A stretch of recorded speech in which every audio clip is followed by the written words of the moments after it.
old. It wasn't long ago I believed I might live forever.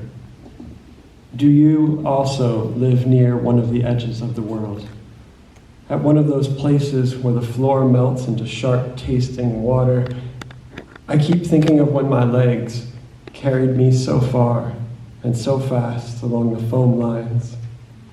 The bright air held me, and I imagined lifting off. And when I stopped, it was only for the thrill and turning against the soft, wet ground. I bit the loud water, knowing it would make me retch, then stared back, swallowing the air on fire inside my chest. The holes where my toes had torn the weak surface were already healing. Not far back, there was no trace at all. Further, I saw them flapping their hands, shouting a word I could barely hear above the blood ringing in my ears. My lack of language does not mean I'm ignorant. Each morning I read and talk to every leaf of grass on the lawn. I register all the small messages of changes from nature on the surface of the soil. Sometimes I dig deeper. For 14 months I have made my investigations. At the coastline of Ålesund, Norway. I have made my conclusions and now I'm ready to speak out. But my tongue is failing me.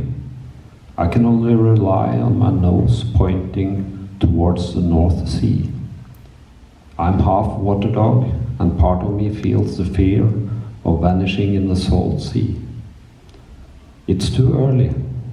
The sun is sending a stripe of red light over the mountain tops. Evolution has worked hard for thousands of years to get me here. However, today my thoughts are stone skipping southeast towards Sasha in York. It's raining cats and dogs. I've read all the colors of leaves on the ground. There is only one single apple left on the tree. The world is getting darker, and darkness makes no mistakes. My owners remove my sticks as I try to spell. They don't understand me. I think maybe Sasha knows what it feels like. Sweet Luna, your words are clear. Your red light fixes my cloudy mind. The trouble with human language is how it circles before lying down.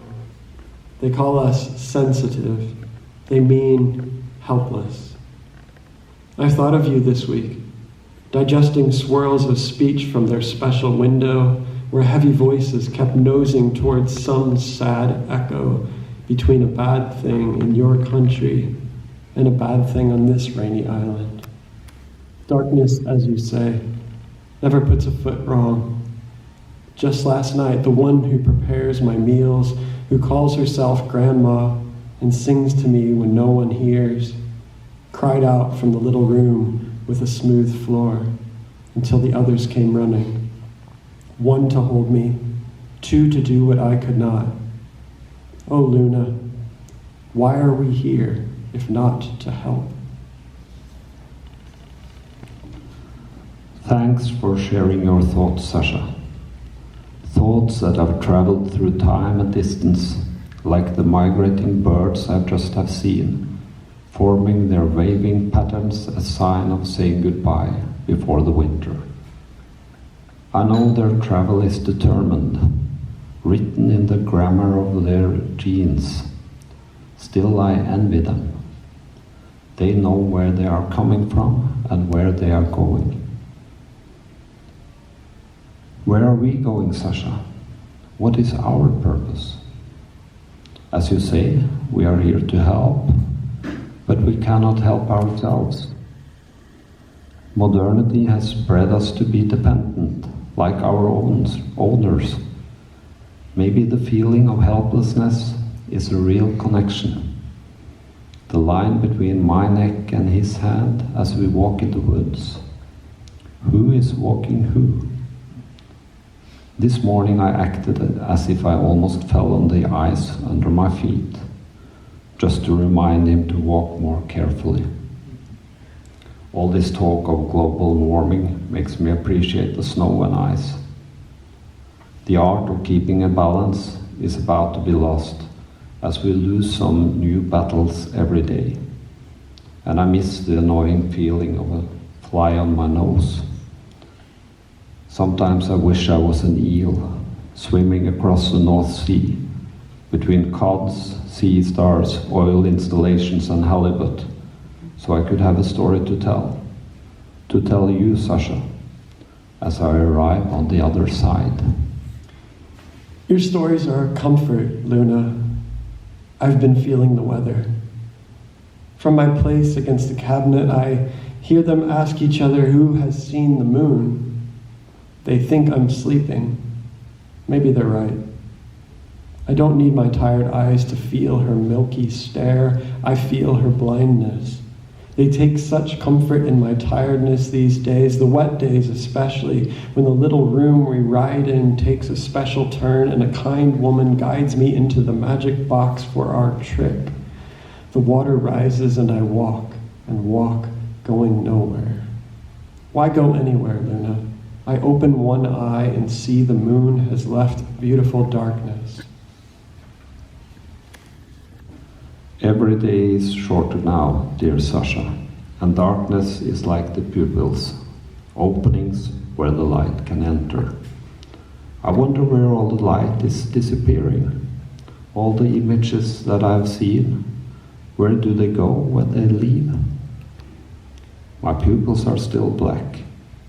In the night I've seen the northern light with winds of green coloring the sky. It fills me with hope. And somehow I feel I've seen it before, like a memory from a life that I have not lived. I guess it sounds strange, but there are so much we don't know, and so much we don't need to know. And that's the only thing I know. And why live this life if not to share something? So I'm sharing these ideas with you, Sasha. This is my only wisdom to share. Sharing is living, being part of someone else's thoughts, thinking of someone else, being part of a common consciousness. That is the only light to trust, Sasha, except the sun and the moon. I might have time for one more letter. All my life I've been afraid to be alone.